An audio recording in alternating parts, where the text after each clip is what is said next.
What's up, guys? Today I wanted to do a brief overview of my initial impressions of Elden Ring. A lot of this has already been discussed on my Twitch channel, and the gameplay that you were seeing was also pulled from my stream the other day. If you haven't already, make sure to go check out my stream, and make sure to stop in, talk with us, interact, and who knows, maybe your thoughts will be featured in a future video. But without further ado, let's get into it. So right off the bat, the second that you step into the overworld, I was initially struck by a couple of different things. For one, I absolutely love the feeling of realness that you get from the world of Elden Ring. The interactions with animals that you can have, whether it's collecting crafting materials from them or just watching them either run away or attack you, makes them feel like so much more than just placeholders, and makes those interactions, to me, feel very meaningful and bring new life to this style of gameplay. I love the weather cycle and the day-night cycle as well. It brings in just a sense there again of realness. The day and night cycle adjusts the enemies that you might see in certain locations. At night, there are often much more difficult enemies in the same locations that might have been pretty easy during the day, or just larger groups of enemies. While at the same time, your stealth mechanic becomes a lot more efficient and a lot more effective at night, so it helps kind of balance things out. The weather cycle is really cool too, because instead of just having background weather effects, you have weather effects that can affect your gameplay directly. There are some rare weather effects that actually buff your character. One specifically buffs your rune gain, and there are weather effects that might make it harder to see or harder to hear. And all of this just there again helps contribute to feeling like you're actually in the world and that it's affecting you and that it's not just a pretty backdrop for you to look at in your spare time. I also love some of the new mechanics that were added into this game. Mounted combat in this game, in my opinion, is amazing. I am not typically a fan of mounted mechanics in games, even when they are vast open worlds, just because they don't feel very fluid to me. However, in Elden Ring, your interactions with your Mount Torrent feel extremely fluid.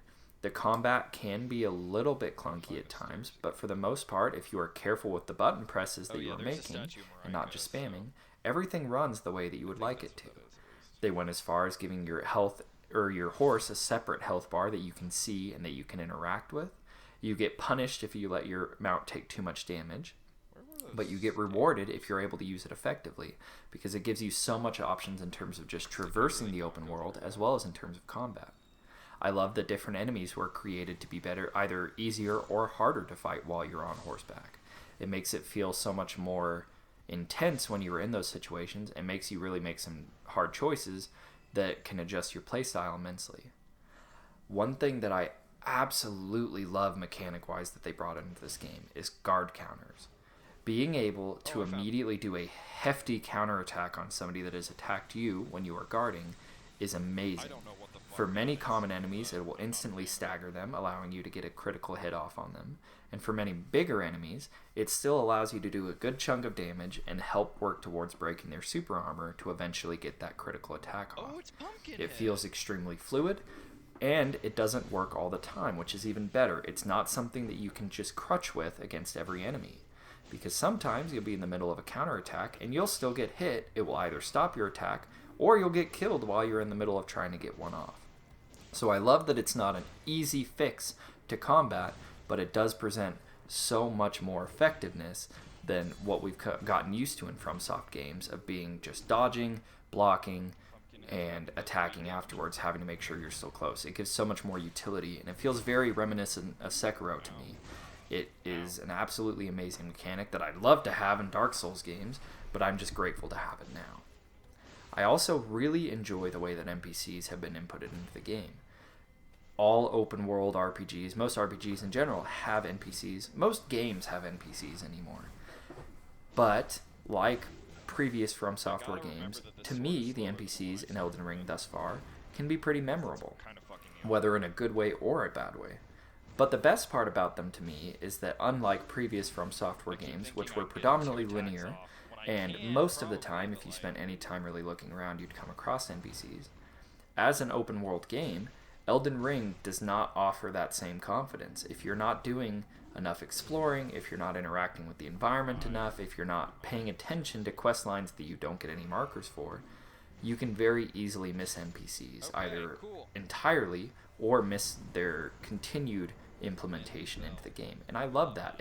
It adds to this sense of urgency of needing to explore the world around you and taking time to do things other than just pushing through the legacy dungeons and the main story.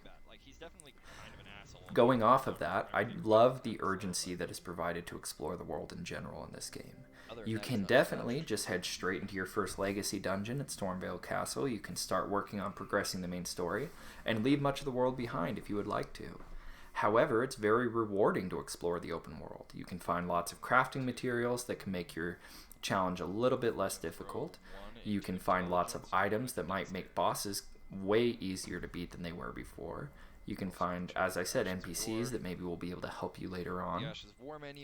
It's really rewarding to go out and explore, and it helps bring that sense into the game. A lot of people were worried that a company like From Software that has put out very linear games in the past would have a hard time putting out such a big open world game and making it enticing to explore. But in my experience, I absolutely love going through the open world so far, spending time exploring, leveling up, finding new gear, new items, meeting new people. It's phenomenal, and it works so well. And there are so many areas that you can easily get into that might be very difficult, much more difficult than some of the main story areas even for some people. And that's great because it provides you a break. If you don't want to keep going and fighting the boss 20, 30, 40 times, you can go out and explore for a couple hours, level up, find new items, beat other mini bosses and get cool things from them, and then come back and find a much easier task ahead of you. I think that it's really rewarding, and I think a lot of people might miss out on that if they choose to play the game the way that we've played other From Software games. But that being said, it is still very viable to just push through if you'd like to, especially for veterans of these games. You can definitely just push ahead and start fighting the way that you always have, and if that's the way that you would like to do it, there are plenty of options to do so. I also really love how we're walking a fine line in terms of loot in this game. In the Dark Souls trilogy, while it was cool in a lot of ways, you tended to get inundated with weapons and armor and pickups from every enemy that you dropped to the point where your inventory could quickly become a nightmare. You couldn't find anything. In this game, much like Bloodborne, you don't find things all that often beyond just crafting materials or runes or things like that.